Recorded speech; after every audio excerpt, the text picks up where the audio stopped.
Hello बच्चों, चलिए प्रश्न को देखते हैं। प्रश्न है हमारे पास, यदि समीकरण समीकरण हमें दे रखी है सारणिक जिसकी प्रथम पंक्ति के अवयव हैं x 3 7, द्वितीय पंक्ति के अवयव हैं 2x 2, तृतीय पंक्ति के अवयव हैं 7x 7 6, x का मान 0 के बराबर है का एक मूल x बराबर -9 है, तब उसके अन्य दो मूल हमें ज्ञात करने हैं। चलिए सर्वप्रथम हम प्रश्न के लिए मुख्य अवधारणा लिखते हैं। मुख्य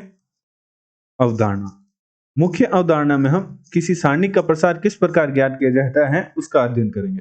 उदाहरण के तौर पर मान लीजिए हमारे पास एक सारणिक है जो 3 गुणा 3 कोटि की है, जिसकी प्रथम पंक्ति के अवयव हैं x1 x2 x3, द्वितीय पंक्ति के अवयव हैं y1 y2 y3, तृतीय पंक्ति के अवयव हैं z1 z2 z3।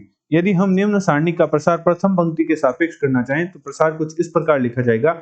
x1 की गुणा में x1 का संगत सहखंड आएगा। प्रथम पंक्ति प्रथम स्तंभ के अवयवों को छोड़ते हुए अन्य अवयव लिखेंगे जो कि हैं y2 y3 z2 z3 minus x2 की गुणा में x2 का संगत सहखंड आएगा जो कि होगा प्रथम पंक्ति द्वितीय स्तंभ के अवयवों को छोड़ते हुए अन्य अवयव सारणिक जिसके y1 y3 z1 z3 plus x3 की गुणा में x3 का संगत सहखंड जो कि हो गया जिसके अवयव होंगे y1 y2 z1 z2। तो गुणा कुछ इस प्रकार होगी कि y2 की गुणा z3 से माइनस z2 की गुणा y3 से, y1 की गुणा z3 से माइनस z1 की गुणा y3 से, y1 की गुणा z2 से माइनस z1 की गुणा y2 से। तो हमारे पास सारणी के प्रसार का मान प्राप्त होगा x1 गुणा y2 z3 minus y3 z2 minus x2 गुणा y1 z3 minus y3 z1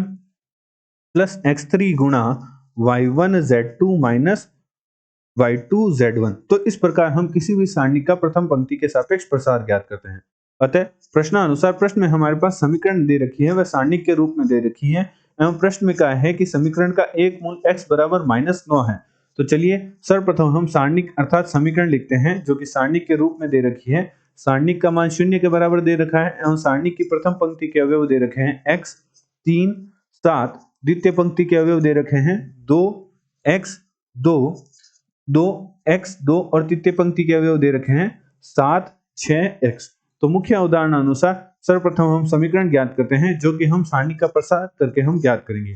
तो सर्वप्रथम हम सारणी का प्रसार कर देते हैं प्रथम पंक्ति के सापेक्ष। तो हमारे पास आएगा x की गुणा में हमारे पास आएगा x का संगत सहखंड जिसके अवयव होंगे x 2 6x माइनस 3 गुणा -3 के संगत सहखंड होंगे जिनके अवयव होंगे 2 2 7x प्लस 7 गुणा 7 की गुणा में हमारे पास आएगा 2x 7 6 का मान है 0 के बराबर। तो गुणा कुछ इस प्रकार होगी कि x की गुणा x से माइनस 6 की गुणा 2 से, 2 की गुणा x से माइनस 7 की गुणा 2 से, 2 की गुणा 6 से माइनस 7 की गुणा x से। तो गुणा करके हल करने पर x गुणा x का वर्ग -12 माइनस 3 गुणा 2x माइनस 14 प्लस 7 गुणा 6 दूनी 12 माइनस 7x का मान 0 के बराबर। तो हल करते हैं तो x की गुणा करेंगे तो x का घन -12x माइनस 6x प्लस 14 गुणा जब हम 3 करेंगे तो हमारे पास प्राप्त होगा 42 प्लस 7 की गुणा जब 12 से हम करेंगे तो हमारे पास प्राप्त होगा 84 माइनस 7 गुणा 7 करेंगे तो 49 x बराबर 0। तो हल करने पर हमारे पास समीकरण प्राप्त होगी x का घन माइनस 67x प्लस 126 बराबर 0 के। इसे हम समीकरण 1 नाम दे देते हैं क्योंकि x बराबर -9 हमें प्रश्न में दे रखा है।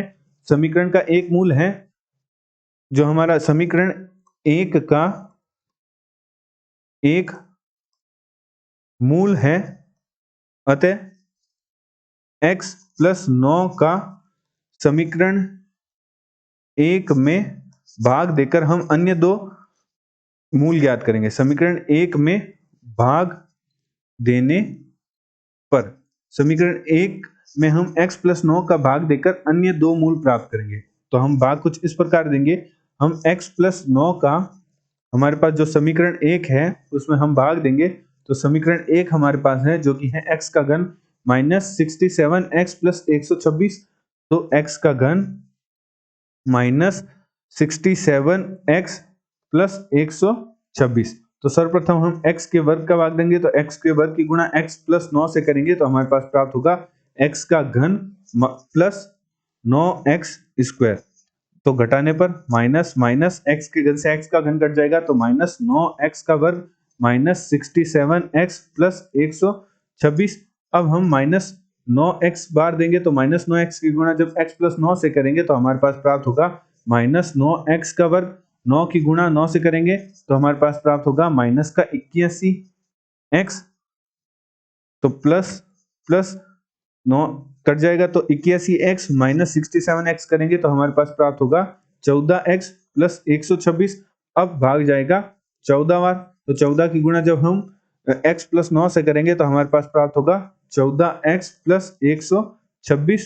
तो माइनस माइनस हमारे पास प्राप्त हो जाएगा शून्य। तो हमारे पास एक समीकरण प्राप्त हुई x का वर्ग माइनस 9x प्लस 14। तो हमारे पास समीकरण प्राप्त हुई x का वर्ग माइनस 9x प्लस 14 का मान होगा शून्य के बराबर।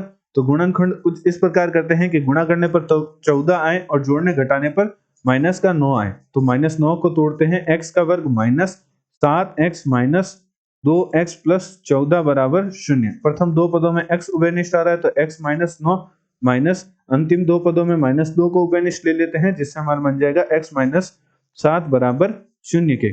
जहां से हमारे पास गुणनखंड प्राप्त हुए x माइनस 2 और x माइनस 7 बराबर शून्य। जहां से हम कह सकते हैं कि x माइनस 2 है वह शून्य के बराबर है और x माइनस 7 है वह भी शून्य के बराबर है। जहां से हमारे पास x का मान प्राप्त हुआ 2 और एक x का मान प्राप्त हुआ 7।